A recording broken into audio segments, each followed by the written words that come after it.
VD. സതീശന് ഇടയ്ക്കിടയ്ക്ക് ഒരു തുണ്ട് കടലാസിൽ കത്തെഴുതി കൊടുക്കും പിണറായി വിജയൻ. പിണറായി വിജയന്റെ പ്രേമഭാജനമാണ് വി.ഡി. സതീശൻ. വി.ഡി. സതീശന് ആ കത്തെഴുതി കൊടുത്തു കഴിഞ്ഞാൽ വി.ഡി. സതീശൻ നോർമലാകും. എന്നിട്ട് പിണറായി വിജയനെ സഹായിക്കാൻ വേണ്ടിയിട്ട് ചർച്ച വഴിതിരിച്ചുവിടാൻ ശ്രമിക്കും. അങ്ങനെ ചർച്ച വഴിതിരിച്ചുവിടാൻ ശ്രമിക്കുമ്പോൾ ഈ കൊള്ള സംഘത്തിന്റെ, അഴിമതി സംഘത്തിന്റെ, ക്രിമിനൽ സംഘത്തിന്റെ, കാട്ടുകള്ളന്മാരുടെ രാജാവാണ് പിണറായി വിജയൻ എന്ന് കേരളത്തിലെ ജനങ്ങൾ ചർച്ച ചെയ്യാതിരിക്കാൻ വേണ്ടി വി.ഡി. സതീശൻ എന്ത് ചെയ്തു?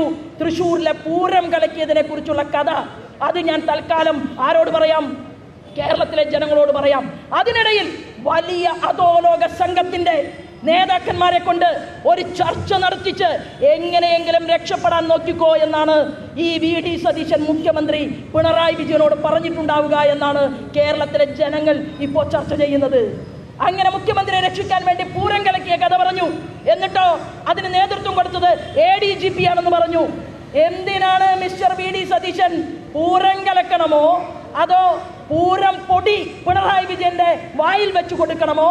ഇതെല്ലാം തീരുമാനിക്കാൻ യോഗ്യനായിട്ട് പിണറായി വിജയന്റെ ഭാര്യ കമലയടത്തി ഏൽപ്പിച്ചു കൊടുത്ത ആളല്ലേ ADGP അജിത് കുമാർ.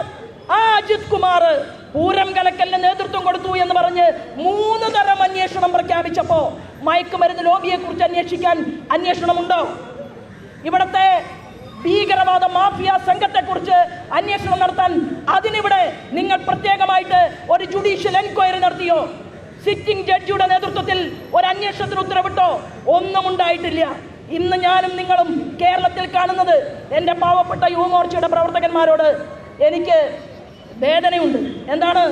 സമരത്തിന് വന്ന് ഈ നാണംകെട്ട ആഭ്യന്തര വകുപ്പിന്റെ നേതൃത്വത്തിലുള്ള പോലീസ് അധികാരികൾ ഈ ചെറുപ്പക്കാരുടെ ചെവികളിലേക്ക് വെള്ളമടിച്ചു കയറ്റുമ്പോൾ ഞാൻ ഉൾപ്പെടെ ഇവിടെ നിൽക്കുന്ന ഞങ്ങളുടെ മുതിർന്ന പല ആളുകളും ഞങ്ങൾ ഇതൊക്കെ അനുഭവിച്ചതാണ്. നിങ്ങളുടെ സമരത്തിൽ നിങ്ങളുടെ പോലീസിന്റെ ലാത്തി ചാർജ് ഏറ്റുവാങ്ങിയിട്ട് ഒരു പ്ലാസ്റ്റിക് സർജറി കഴിഞ്ഞ് 2 ആഴ്ചക്കാലം കേരളത്തിലെ ആശുപത്രിക്കകത്ത് കിടന്ന ഒരു സമര സേനാനിയാണ് ഞാൻ, ഭാരതീയ ജനതാ പാർട്ടിയുടെ.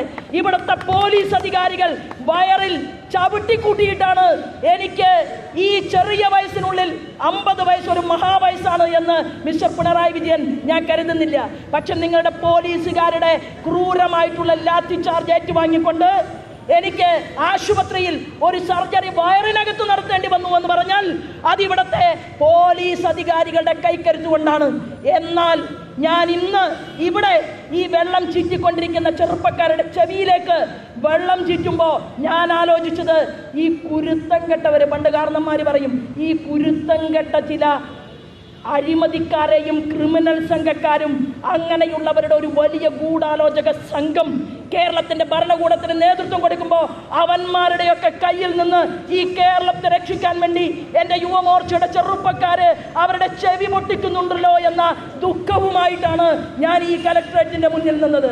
ഞാൻ പറയാൻ ആഗ്രഹിക്കുന്നു, ഈ നിങ്ങൾ ഏറ്റുവാങ്ങുന്ന ഏതൊരു സമരത്തിലും അത് 5 പേരാകട്ടെ 10 പേരാകട്ടെ നിങ്ങൾ നൽകുന്ന ഒരു സന്ദേശമുണ്ട്. ഞാൻ ഇവിടുത്തെ യുവമോർച്ചയുടെ എൻ്റെ ചെറുപ്പക്കാരായ കുട്ടികൾക്ക് വാക്ക് തരുന്നു, കരുവന്നൂർ കേസിനെ കെട്ടിപ്പൂട്ടി മടക്കി അങ്ങനെ രാഷ്ട്രീയത്തിന്റെ കോൺഗ്രസും മാർക്സിസ്റ്റ് പാർട്ടിയും ചേർത്തുകൊണ്ട് അങ്ങനെ ഉറക്കാൻ കിടത്തിയപ്പോ 5 തവണ ഞാൻ യുവമോർച്ചയുടെ പ്രവർത്തകരോട് പറയുകയാണ്, 5 തവണ EDയുടെ ഓഫീസിൽ കയറിയിറങ്ങാൻ നിങ്ങളുടെ ശോഭേച്ഛയ്ക്ക് സാധിച്ചിട്ടുണ്ടെങ്കിൽ ഈ മുഖ്യമന്ത്രി പിണറായി വിജയനെതിരെ ദേശീയ ഏജൻസിയെ കൊണ്ട് അന്വേഷണം നടത്തിക്കാനുള്ള തന്റെ ഇടം നമുക്കുണ്ട് എന്ന് പ്രഖ്യാപിച്ചുകൊണ്ടാണ് ഈ സമരത്തിന്റെ മുന്നണി പോരാളികളുടെ മുന്നിൽ ഞാൻ നിൽക്കുന്നത്. അതിന് ഞങ്ങൾക്ക് എത്ര തവണ വണ്ടി കയറേണ്ടി വന്നാലും ഞാൻ കൊച്ചിയിൽ ഓഫീസറുമായി സംസാരിച്ചു.